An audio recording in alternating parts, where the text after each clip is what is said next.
Hey guys, this is Fan Confessions, the channel of two friends, two fans, and the K-Wave. Hi, I'm Lisa. I'm Stephanie. And welcome to the place where we share our love of all things K-pop, K-drama, and our personal experiences as fans. We are back to talk about episode 5 of Hopetown Cha Cha Cha. I feel like we do this every time. I know, every single time we do a little kind of awkward dance move. Can't help it. with a title like that, it's pretty fun to play with. So just wanted to start with a little bit of a disclaimer. So of course there's been lots of news out there about our lead actor in the show, and we talked a little more about that the past episode, but just want to let you know that we're going to continue this series regardless of the news, and just keep it, we're unbiased here and just going to watch the series for the sake of the other actors and the writers and all the great people that put together this wonderful show, because it's written so well and we're enjoying it a lot, so we don't want to give it up. Exactly. All right, so we left off in a spot where we were kind of wondering what was going to happen, because our two main leads were drinking together, having a little bit of fun, and then it just kind of ended there and we weren't sure what was going to happen next. So intro this episode, the sun has risen, birds are chirping, and Heijin wakes up right beside Dushik. And she's just like, oh my God, what did happen? What happened last night? Why am I here? Oh my God, what did I do? I always love these moments. It's like it can happen a million times in K-dramas and I'm still amused by it. Yeah, exactly. It's just so cute. Yeah, it really is. No one's ever, you know what I realized? No one's ever really happy to wake up in that moment. There's always some sort of shock and like, oh my God, who is this? Exactly. What happened? They never remember. Why does no one ever remember what they did the night? Like, personally, I am not a person that gets blackout drunk, but apparently this happens a lot in K-dramas. Yes, or just people in general. Like there's people in my life that have told me stories. I'm the same way. I remember everything when I and it makes it extra embarrassing that you remember everything. But maybe it's maybe it's a personal block that people put up when they really don't want to remember. Yes, selective memory. We're trying to forget the embarrassing moments. Yeah, exactly. So yeah, I thought that was funny. And then of course, so she's trying to get out of the house before he even notices, as if he's not going to remember that she was there. I know, but this is like a spectacular walk of shame. Yeah. Because she's trying to be inconspicuous and like tuck her hair, but of course, as soon as she walks out of his gate, the gossip mill is triggered and the entire town knows that she stayed at his place last night. And like the best when she walks into her own place and her best friend is just like, did you really sleep with him? Yeah, immediately.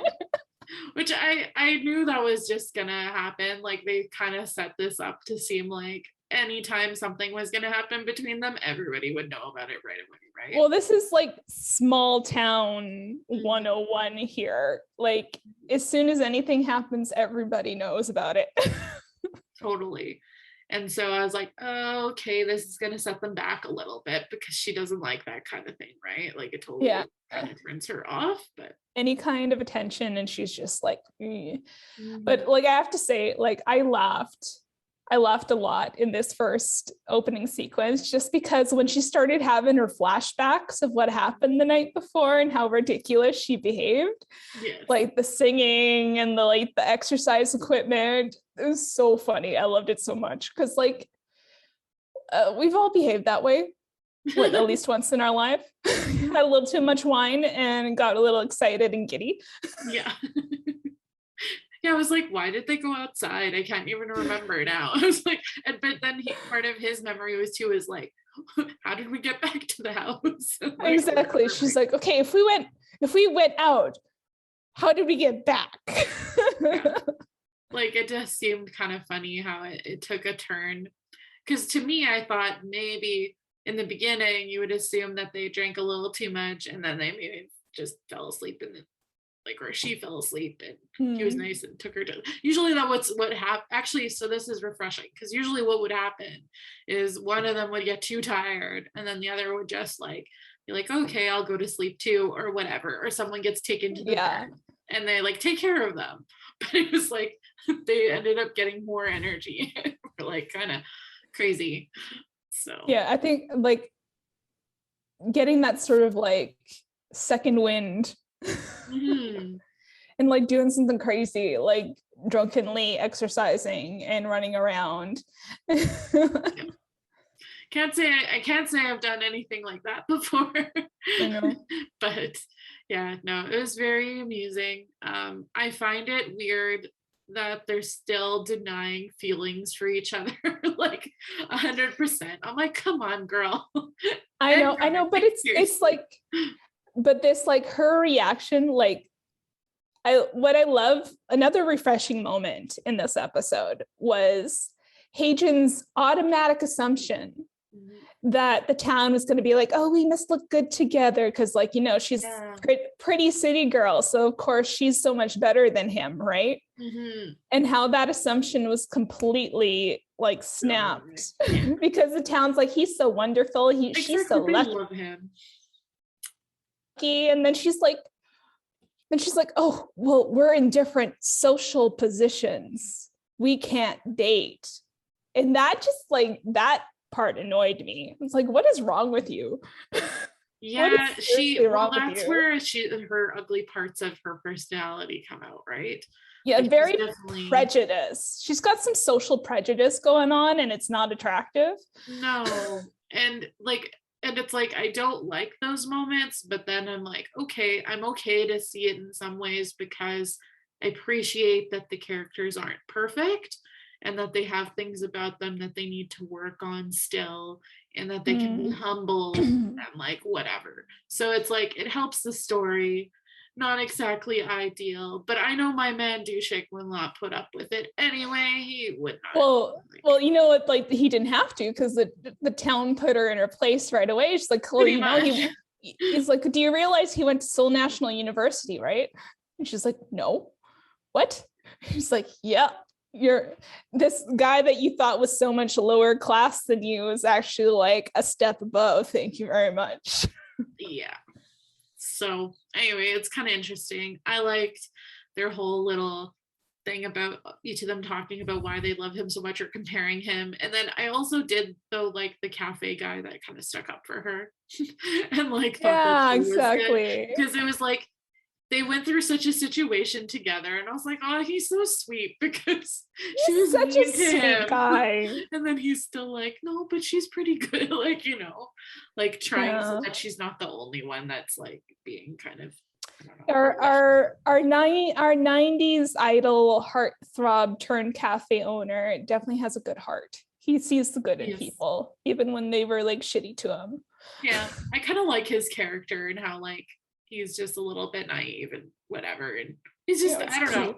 He doesn't have as much of an obnoxious personality as some of the other characters do. Like the gossip lady is kind of a little bit much at times. Yeah, exactly. And some of the other characters too are a little bit too slapsticky, but he's just got a lot of cute moments, I would say. Yeah, he's got a nice like he's funny and he's like quirky, but he's not over the top. Yeah, so. And he's like everybody's friend. Like he's good to everybody, and he's like kind of I don't know, when people go too extreme with things, he's like, I don't know, and he just kind of like gives the more I don't know realistic approach to things. But I don't know, I enjoy his presence. Yeah, exactly. There, like speaking of like this whole like bit of the story, I wanted to ask you what your opinion on something. So as we were going through and we were learning all these wonderful things about Dushik and just why the town thinks he's just the best thing ever. And like the three mysteries of the town. Okay. So, of course, one mystery being why landlady and the town chief got divorced, because nobody knows that. Right. Mystery 2 being what happened to Dushik in the 5 years he was away from the town. Right. What do you think it was? What do you think? That was like a bomb drop, knowing that he was away. For me, for some reason, I didn't think he was gone for that long or something. And without any kind of like, other than obviously he kept in contact with Grandma Montgomery, but I don't know like not coming back for a visit and stuff like that. So like, what could he have been doing? Right. Well, and the fact that it sounded like when they said that, it's like they thought he was gone and not going to come back. And then he did come back. And then he came back full time. And it wasn't like just a visit or whatever. So I think it was unexpected. I don't know. I immediately had thought, I think originally something to do with photography. For his career. Yeah, but I don't know if that's a hobby. Like we could see, it shows a lot this episode that he's still interested in that and that's important to him. But then I'm like, there's nothing about that would be overly prestigious and to be away for that long necessarily, or to keep you away as much. I don't know. And then I was like, is it something to do with the relationship? We know it's not his parents, or revolved around the parents because they died when he was younger. So although I don't know if within the 5 years now I'm thinking about it, we don't know when the grandfather died, right?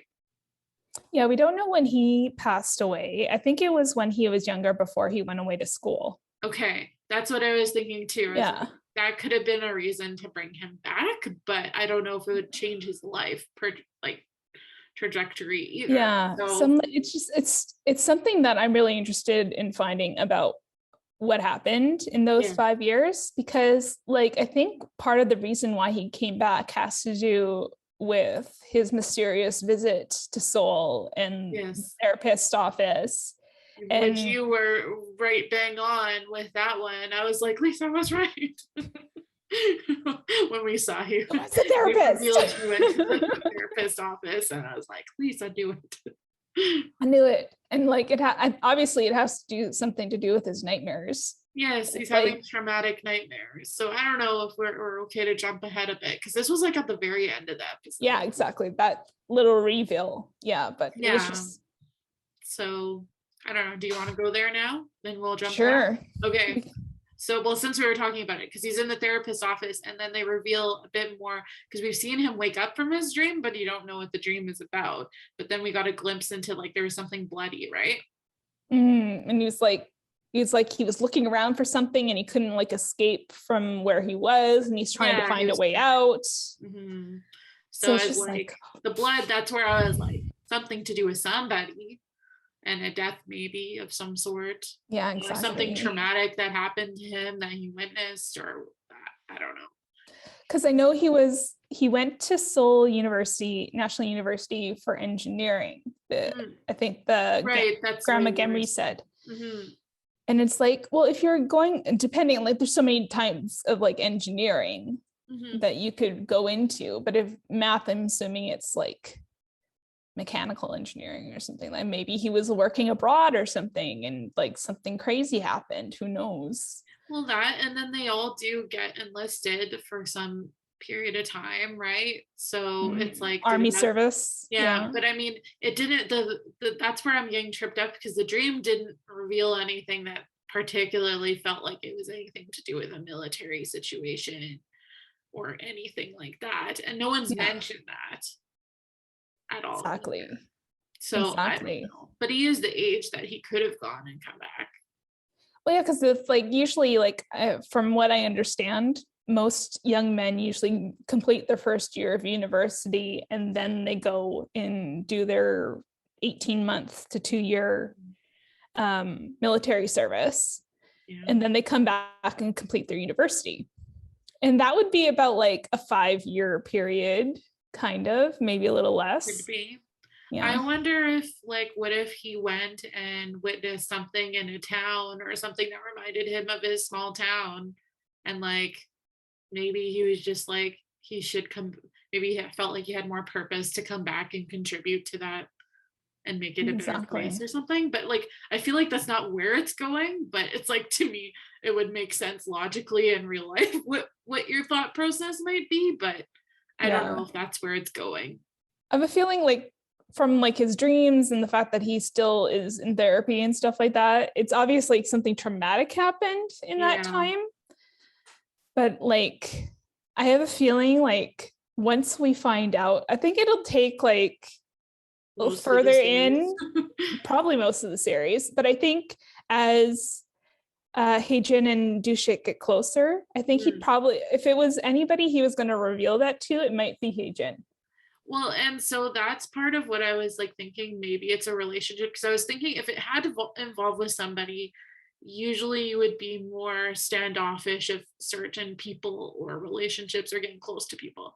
So again, sort of jumping around this episode, he sort of befriends somebody a little bit. So it's like, to me, it's not that he's afraid of befriending people or helping people or anything, because he's got a lot of people he's connected with in town.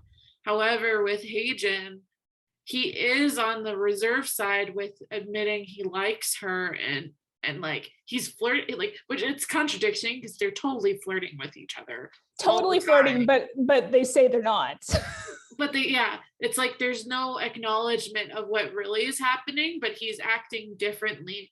But it's like he's still, it seems like both of them are still trying to draw a line, and I can see him, it might not seem like he's drawing a line, but I definitely think he is, because of the fact he's not admitting that he likes her, or like, exactly he deny it. Well, so, and then the other thing is he's denying also what actually happened that night. Which we can also get into. What happened this episode that was worth talking about, but so much. Okay, so then what do we want to go back to talk about first? I guess we should talk I think you mentioned this, how he's just randomly makes a friendship with a stranger in the town. Yes. And that stranger happens to be Mr. Old College friend of Heijin's. Okay. And he's just like, he's like some kind of like, I missed why he was on the cover of the magazine, and I got confused because I was like, this is why I thought it was going to be Chune and whatever, because they kept talking about him and then talking, and they made it seem like this guy is famous, but maybe he's famous not for the same kind of thing, like maybe he's just, I don't know, he's also into photography, so. But he's also like, what he mentioned he does is like, he's a bit of like or something, food right? Gourmet, so like, and he knows like the person the chef he was trying to phone is like a really famous chef in Korea, and he's like on he has all these different variety shows where he hosts and he leads. Okay. So like the fact that he's like, oh, I know this person, so obviously he's up there in like the entertainment food world. Okay, that makes more sense then. That's where I was kind of thinking. I enjoyed so I love the fact that they are like quick friends because they both love photography, and it was kind of cute. Exactly. But then the hints of jealousy later on, and the like, my food it must be a little bit of a rivalry. Yeah, it's like a friendly rivalry, like they're debating over the best kind of like raw fish. Yes, and how to serve it and stuff. But I was like, okay, this is like amping up for a really amusing like love triangle with jealousy situation going on here, which I know what I live for whenever there's two leads that are male that are just like competing for affection, and that they're really hilarious with each other about it. And it's like the best kind of like love rivalry. It's like they're competitive with each other, but like in different circumstances, you could totally tell they would be like best friends.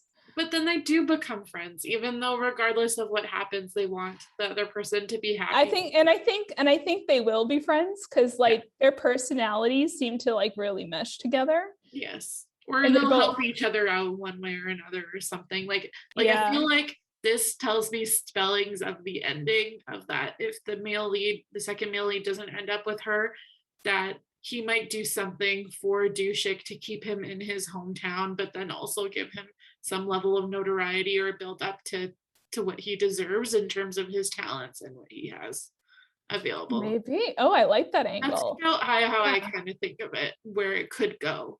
Because I can't see Dushik ever leaving the town, and I think it's going to be about Heijin deciding that she could stay there. But then I feel like something should happen to make it so that they can get a little bit of the success in the city world and then still be in their hometown. So like, to me, he feels like the gateway to that. I like that. I like that idea. This is my projection for the end game of this story. I didn't have that planned before I came to talk about this, but it was now. some genius epiphany right there. I can tell I've watched a lot of rom-coms and or K-dramas to come up with this scenario. Yeah, we totally have experience going on. This is from experience, ladies and gentlemen. My husband doesn't enjoy this a lot. I can often predict where some TV shows or things are going to happen, or people that are going to end up being in a relationship and stuff.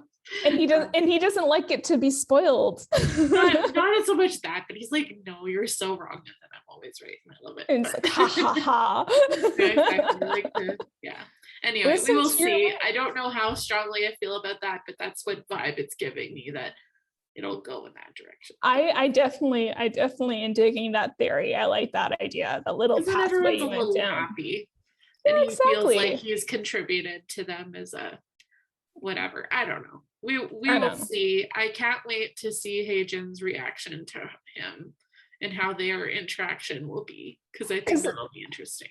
Because I love that flashback that she had, sort of like when she was getting put in her place for thinking that she was like above Dushik and so much better than him. Mm-hmm. Part of it was her friend mentioning like an old boyfriend, which obviously hurt her feelings. And we had a little bit of a flashback of when she was she was a university student, a little bit on the nerdy side, and she got her feelings hurt.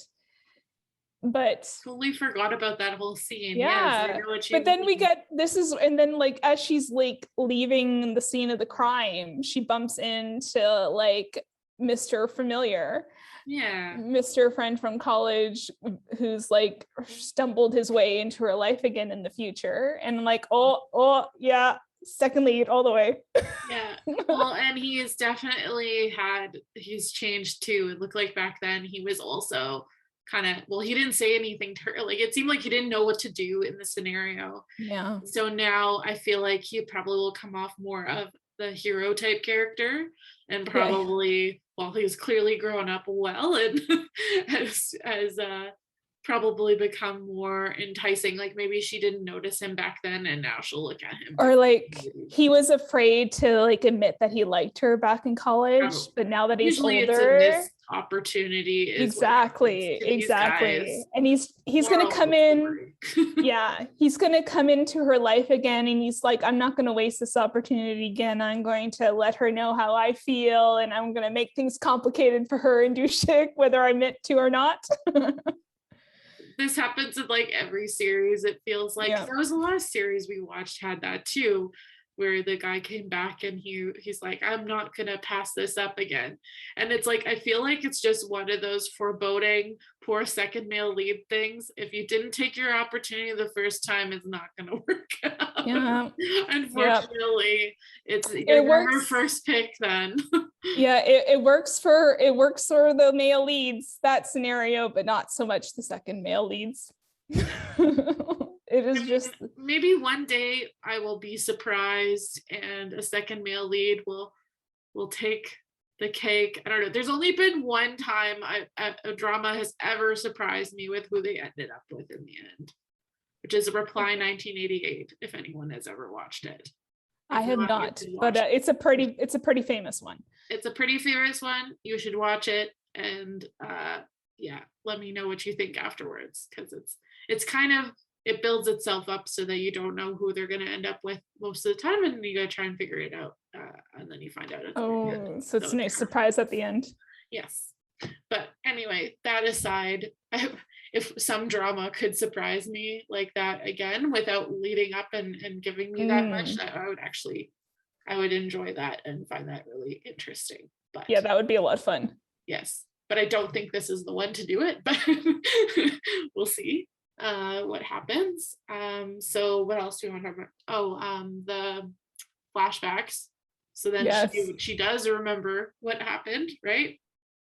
And she's like, I love like how she's like like sort of like, because like it's this is happening when they're like having a conversation, right, in the rain. No, it was after the restaurant, and they're out on the beach, like being like kids playing like, around okay, in the rain. Romantic moment. I'm like, I know. My husband was like, it's raining, they're gonna kiss. Exactly. Which usually happens. But she remembers what happened. Yes. And she's like, wait a minute, Dushik was pretty sober. He couldn't have forgotten that. He's like, and she's like testing him. She's like, are you sure nothing happened? And he's like, no, nothing happened. And he's like totally lying to her. Right. That's where I'm like, he doesn't want it to turn into a relationship for some reason. So that's where I'm like, maybe he had something happening with a relationship that makes him scared to be in a relationship. Because like, it's so funny because his character doesn't come off as somebody who has a lot of walls. Right. At the same time, but then that comes out. He really does. He really does. It's like, I don't like his motivation. Either he's trying to protect himself or he thinks he's doing her a favor. Probably the latter. Yeah. Yeah. But it's just like the martyr thing, like, right? He's like, I will take her being mad at me and whatever, and I'll be around her still, but I'm not gonna jeopardize her being in a relationship with me but also maybe he feels like, hey, the other side of the coin, maybe he's not worried that being in a relationship is gonna be dangerous for her, but maybe he thinks he's not suited to be in a relationship because of his mental state. Maybe it's like his past, but like his past trauma makes him reluctant to like share his life with somebody. Yeah, and like just thinks maybe like he's not fit to be with somebody because of that or something. I don't know. But it's at the same time, it's so funny because he's so very much attracted to her. Well, whether he wants to admit it, confident about himself at the same time too. So I know, it's kind of conflicting. That's the only thing that's not adding up for me in this drama is his trauma and all that doesn't leak through to any other part of his personality except for these glimpses we see once in a while. And maybe he's just good at putting face on, perhaps. He's good at he's one of those people, which I can relate to, is being very good at pretending everything's okay. Yeah, that's true. Yeah. So it'll be interesting to see if there'll be a moment where, I'm sure there will be a moment where he'll expose so I predict once she starts getting close to the other guy, and they have like some jealousy stuff going on. Little rivalry, yeah. Eventually down the road, something happens that's quite serious and he has a breakdown. And then that's where she realizes she has feelings for him because they have a moment together. Well, that's my prediction. your these predictions this episode are very convincing. And I can really see them happening. Again, experience, yes. Yeah. Well, it just seems like a natural thing, right? Because we don't get to see him be vulnerable. So the moment that he does actually be vulnerable would be a really key moment for her. Yeah. Yeah, I think so too. Because she's been more vulnerable at this point than he has. Exactly. Like he's learning all about her little eccentricities and little dirty bits of her personality, but he hasn't really been as revealing to her, right? Right. And so we were talking about how we're saying that she is asking him what happened because she remembers she kissed him, which I'm sorry, but I feel denied of the first kiss moment because it just happened and we didn't get to see it, but just in a flashback. And it was there and gone, not the usual crazy lead up to a kiss that we usually. Okay, here's my prediction.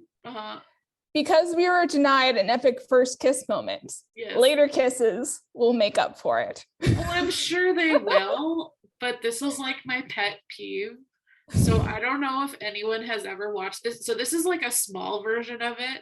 The worst version I've ever experienced is, have you seen the series Bones ever? Yes, okay. Bones. I love that show. We were denied those characters. That whole series is about their tension and they're gonna be together, and they had the audacity to completely skip all that, and then it's like they're literally all of a sudden next season they're together. Yeah, like boom, like how what we didn't get to see it happen. No flashbacks, nothing. I was so mad. I know So mad. exactly. I know. The show is infuriating, but sorry if that for anybody, but just warning. I mean, it's quite old now. I don't know how many people are going back and watching that show, but the show has a lot of good other things about it, and it was still a good show. It was a very good show. But I have never, and like people are watching for that. Like I was so shocked that they wouldn't, like even this, I was like, the amount of times K-dramas build up kisses, I was like, I can't believe they just threw it in there like that. But it was a little bit of a sneak attack though. I guess so. You thought everything was cool, and then all of a sudden you're like, oh, yeah. Okay, so I guess maybe, okay, I'll say it's okay, but it did bother me a little bit. But there better be a better follow-up situation. Yes, 100% agreed. I think they'll make up for it. Definitely. They definitely denied us of a very good on the ocean rain scene kiss with the umbrella as well. Hey, they're still trying to pretend that they're not into each other. Also annoying, but whatever. We wouldn't have a drama if it went too easily, so I get exactly. It wouldn't be a drama without some drama. Yes, that's how we got to layer it on thick. So, but I enjoyed that whole scene with them at the restaurant and the beach scene. I thought that was really well done. I like the little giddiness of them getting to know each other a little bit more, and like noticing that they have more in common. And I think one of my favorite lines from the episode was Dushik and him telling when like Heijin was very much talking about how she thought this is how life should be, and he's like, she's coming off as a bit narrow-minded that way, and he's like, life is not a math equation. Yes. So, which I think sums up his personality and what he's learned in life so far perfectly, because he's very much like, you don't have to follow a set of rules to be a happy and successful life. Maybe that is something that could have like triggered what happened to him though. Maybe he was that type of person, and then maybe something bad happened because he was like that. And that's why he is where he is and what he does, because he learned that lesson the hard way. Yeah. So I guess we'll see what actually happened, but that does make sense. On a lighter note, should we talk about the other couple drama that was happening? Oh yes, our secondary love triangle. Yes, I was like, dude, geez, there's really two love triangles on this so far. There really is, but it's funny though, because there's a lot like, so town chief's first love, the teacher, comes back into town, and she ends up being the new homeroom teacher of his son. Yeah. So when he is like texting her saying, oh, do you want to go out for dinner? And she doesn't reply to him. And he's a little concerned about this. But when they show up for the special class and both his parents are there as like an observer, and the teacher asks landlady, do you want to come to dinner? And she ends up inviting them as like a threesome to dinner. And I'm just like, well, I was like, what is happening there? I'm like, does she not have feelings for him the way he like thinks of her or something? Because she doesn't seem into it. No, teacher does not seem into him whatsoever. It's totally one-sided on his side, I think. But they make it seem like it wasn't in the past, right? I know, they seem like, well, they say she was his first love, but she never said anything. So nobody ever says that if she reciprocated before. Okay, that's true. So maybe it's just been this, which makes me feel bad for the wife even more. It's like, come on, guy. Oh, I know, come on, guy, you'd like dimwit. But like, it just, I had this like weird thought where it's just, well, not weird, but it's just like, maybe the teacher was into landlady and not the town chief back in the day. Well, I had that a thought too. I'm like, where is this weird triangle going? I don't even know. There seems to be like, she's aware that like he has a thing for her. Mm-hmm. And she's aware that his ex-wife is like pretty jealous about this. Yes. And she's like, I don't want to get involved in any of this. Well, and then the kids in her class, right? So it's like, yeah, so there's a level of complicated. yeah. I did appreciate though the wife showing up all like dressed up and like being like, I'm gonna make a statement. Exactly. I know how to clean up good too. Yeah. I don't know. I'm all team for her because I think she's cute and I appreciate her as like the mom, and I feel like she's the reason and the reality to this guy who has kind of like, I don't know. He's interesting. He seems like he could be good, but he definitely goes astray and is a little bit, I don't know. Not ideal partner. Yeah, he's a little bit on the, I really don't know what his deal is, but he's not like the ideal husband, that's for sure. No, like he seems like he's an okay dad. Like the interactions as a family seem fine, and he's being present and he's there, but it's like we just don't know enough about what happened between them to understand what exactly he did wrong. What's making him not to be a great guy to me is the fact that he seemed to getting along better with the wife, and like they were trying to repair something, and then he like just dropped it the second this woman appeared, and then I was like, so that wasn't very good. No, exactly. And like from what I can tell, he's the one that initiated the divorce. Right. So it's just like, what is his thought process? Because it seems to be like a complete mystery. So part of me wants like the wife to just go off and maybe find somebody else and like show him up somehow, but I don't know if that'll happen. Maybe there'll be someone else that comes in the story, which would be fun.